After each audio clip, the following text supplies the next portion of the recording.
మొన్న hands of పేరుతో పెద్ద ఆందోళన, ఇప్పుడు యాంటీ ట్రంప్ పేరుతో భారీ నిరసన. డొనాల్డ్ ట్రంప్ నియంత పోకడల్ని నిరసిస్తూ అమెరికన్లు మరోసారి రోడ్డెక్కారు. దేశవ్యాప్తంగా వరదని తలపించేంతగా జనం రోడ్లపైకొచ్చి ఆందోళనలు చేపట్టారు. ట్రంప్ కి వ్యతిరేకంగా నినాదాలు చేస్తూ వలసదారులకు స్వాగతం పలికారు అమెరికన్లు.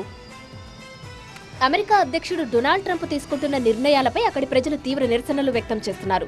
గత కొంతకాలంగా ట్రంప్కు వ్యతిరేకంగా రోడ్లపైకి వచ్చి ఆందోళనలు చేస్తున్నారు. అమెరికా అధినేత ప్రతీకార సుంకాలకు దిగడంతో దేశవ్యాప్తంగా అన్ని వస్తువుల ధరలు పెరిగిపోతున్నాయి. మరోవైపు వలస విధానాలు, ప్రభుత్వ ఉద్యోగుల కుదింపు, ఆర్థిక వ్యవస్థ అస్తవ్యస్తం కావడం, ఇలా అనేక పరిణామాలను నిరసిస్తూ జనం రోడ్ల మీదకు వస్తున్నారు. తాజాగా మరోసారి నగర వీధుల్లో ప్లకార్డులతో ట్రంప్కు వ్యతిరేకంగా నినాదాలు చేశారు.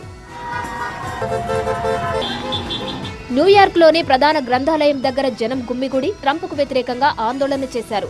అమెరికాలో రాజులు ఎవరూ లేరు, ఈ దౌర్జన్యాన్ని ఎదిరించండి, ఫ్యాసిజం వద్దు అంటూ నినాదాలు చేశారు.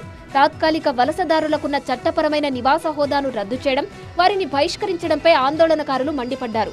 ఎలాంటి భయం లేదు, వలసదారులకు స్వాగతం అంటూ నినాదాలు చేశారు. రాజ్యాంగ నిబంధనలకు వ్యతిరేకంగా ట్రంప్ పాలన సాగుతోందన్నారు. ఆయన తీరు మార్చుకోవాలని డిమాండ్ చేశారు.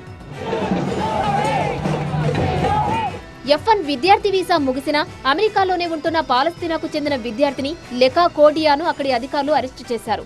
మరో పాలస్తీనా విద్యార్థినిని కూడా అంతకుముందు అదుపులోకి తీసుకున్నారు. వారిని వెంటనే విడుదల చేయాలని ఆందోళనకారులు డిమాండ్ చేశారు. ఇక్కడ గమనించాల్సిన విషయం ఏంటంటే, వీసా రద్దు అవుతున్న వారిలో ఎక్కువ మంది భారతీయ విద్యార్థులే ఉంటున్నారు. ఇప్పటి వరకు మొత్తంగా వీసా రద్దులో దాదాపు 50% మంది భారతీయులవేనని American immigration lawyers association AILA తెలిపింది. ట్రంప్ పనితీరును నిరసిస్తూ ఇటీవల అమెరికా ప్రజలు దేశమంతటా ర్యాలీలు నిర్వహించారు. న్యూయార్క్ నుంచి అలాస్కా దాకా వీధుల్లో జనం పోటెత్తి హ్యాండ్స్ ఆఫ్ అంటూ నినాదించారు. రిపబ్లికన్ల పాలన ప్రారంభమయ్యాక జరిగిన అతిపెద్ద నిరసన ఇదే.